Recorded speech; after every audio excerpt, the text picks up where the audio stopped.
Ողջույն, դուք դիտում եք ուրիշ ֆուտբոլը եւ մենք գտնվում ենք Նոայի ակադեմիայում։ Մինչ դուք կտեսնեք այն ամենը, ինչ մենք տեսանք Նոայի ակադեմիայում, չմոռանաք բաժանորդը գրվել ուրիշ ֆուտբոլ YouTube-ն ալիքին, սեղմել լայք եւ միացնել զանգակը, որպեսզի մենք նորից հանդիպենք։ Նո ֆուտբոլային ակումբի հրավերով լրագրողները այցելեցին ակումբի ակադեմիա, որտեղ ակտիվ կերպով ընթանում են շինարարական աշխատանքները։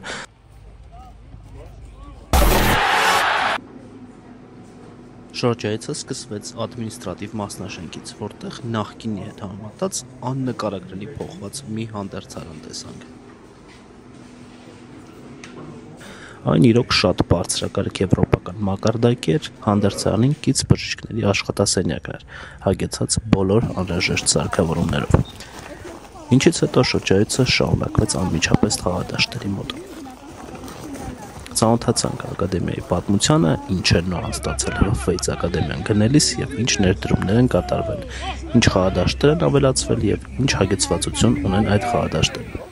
Խաղադաշտն բնական, որ ունի առանձին դրենաժի համակարգ, երբ որ առանձին տեղած, այս երկու խաղադաշտերի կոնտրաստը հաջորդ օրն այն է, որ այս խաղադաշտի դրենաժային համակարգի միջոցով արդեն հալվել էր, ձնհալ էր եղել, իսկ այս դաշտի վրա ամբողջովին մնացել էր ձյունը։ Մի անգամից աչք է ծակում լուսավորությունը, որը թույլ է տալիս մարզումներ անցկացնել ոչ միայն ցերեկային, այլ նաև երեկոյան ժամերին։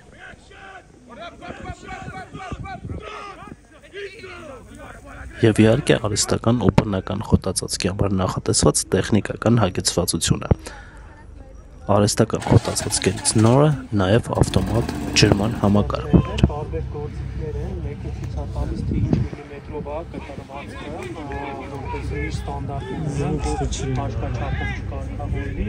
SDI-ի մի փոքր համակարգն է, որը ցապում են քեյքանով ասի կոստությունը դաշտի, ռելի ճնկարը ցուցադրես, էլի ոնց է աշխատում, այս բանը համերը ցուցադրել էլի SDI-ը։ Այս խոնավաչափերն են, գլանային կտրված հանողներն են, սա ոնց որ սահնկում անելու այս ճանն է, եթե նայեք, ակը ոնց որ բուծի նման բան է, էլի ոնց որ շիփերն է,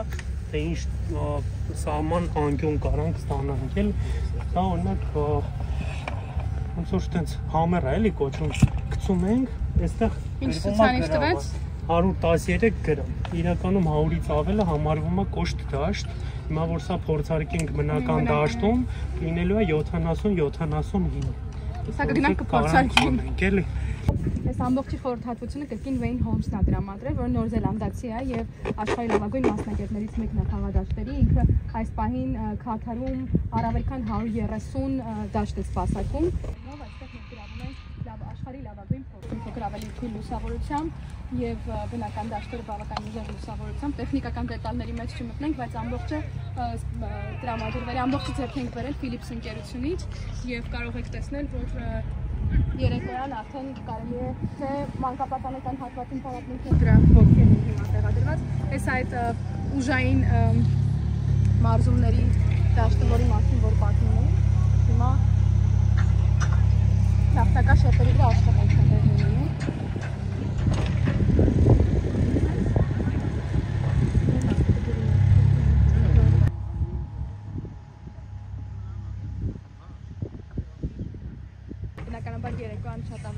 Այստեղ չափում ենք բնական խոտի երկարությունը, ինչպես նաև խոտածածկի կոշտությունը, ոնց որ խոսք էին տվել։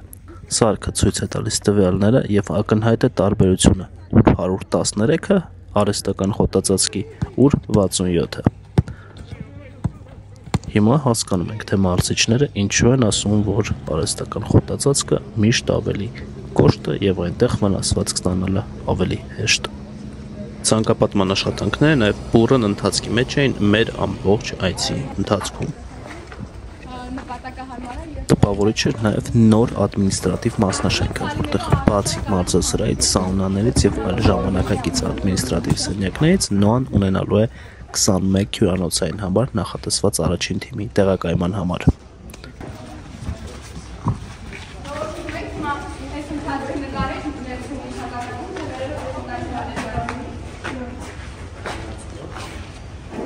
Եվ հանդերձարանը այս ամենայն հատվածում արտասիրանն է եւ այստեղ արդեն հանդերձարանը տղաների վերևին հարկերում արդեն զրահոցային համարներն են։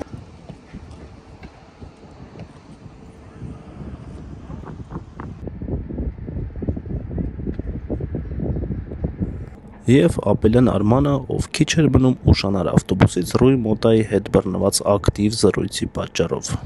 Ինչ չափանիշը մեր առջև սահմանված, ինչպեսի նշաձող ենք մեր առջև սահմանել, ստեղծելու լավագույն սպորտային ենթակառուցվածքներ, որպեսզի համոզվեք, որ ծրագիրը երկարաժամկետ է, ծրագրի հիմքում մանկապատանեկան ֆուտբոլի զարգացումն է եւ բոլոր անհրաժեշտ նախադրյալների պայմանները ստեղծելն է, որպեսզի ապագա ֆուտբոլիստները եւ պրոֆեսիոնալ ֆուտբոլիստները ունենան լավագույն միջավայրը, որը չի զիջում լավագույն չափանիշներին, որ առկա են աշխարհում։ Ականատես եղած արկա ադմինիստրատիվ շենքներ, ինչպես նաև մեր մասնաշենքը, որում որ գտնվում եք, սա կից խաղադաշտերը, այս հատակագիծը բնականաբար կարող է բազմաթիվ փոփոխությունների ենթարկվել կախված ճարտարապետական նախագծից, ասեմ, որ մարզադաշտի կառուցման համար մենք ներգրավել ենք բարձրակարգ միջազգային մասնագետի Ալեքսեյին, ով արդեն գտնվում է Հայաստանում, որը աշխարհում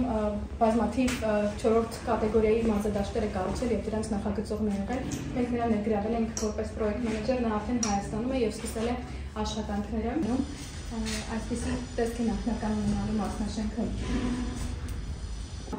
Մարզասրահը լավագույն մարզասարքերով, դրանց տեխնիկական առաջադրանքները ևս տալիս է մեր ֆիզիկական պատրաստվածության մարզիչը, թե ինչ անհրաժեշտ սարքավորումներ են պետք լավագույն պայմաններ ունենալու մարզելու համար։ Եթե գալիս ենք երկրորդ հարկին, այստեղ ավելի շատ աշխատանքային տարածքներ են եւ այստեղ լինելու են open space ձևաչափի սենյակներ, աշխատանքային սենյակներ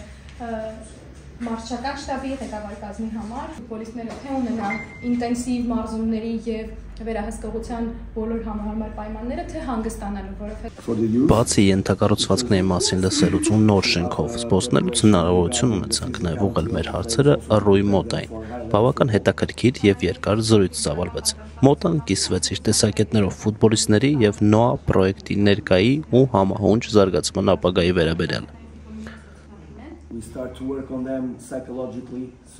Խոսեց նաև առաջիկա հայ-վրացական դիմակայությունից թե ակումբային եւ թե հավաքականների մակարդակով։ Հենց հավաքականի խաղի օրը անմիջապես ժամեր առաջ NOA-ն կընդունի Տորպեդո Կուտայիսին ընկերական խաղում Հակոբ Տոնյանի անվան մարզադաշտում։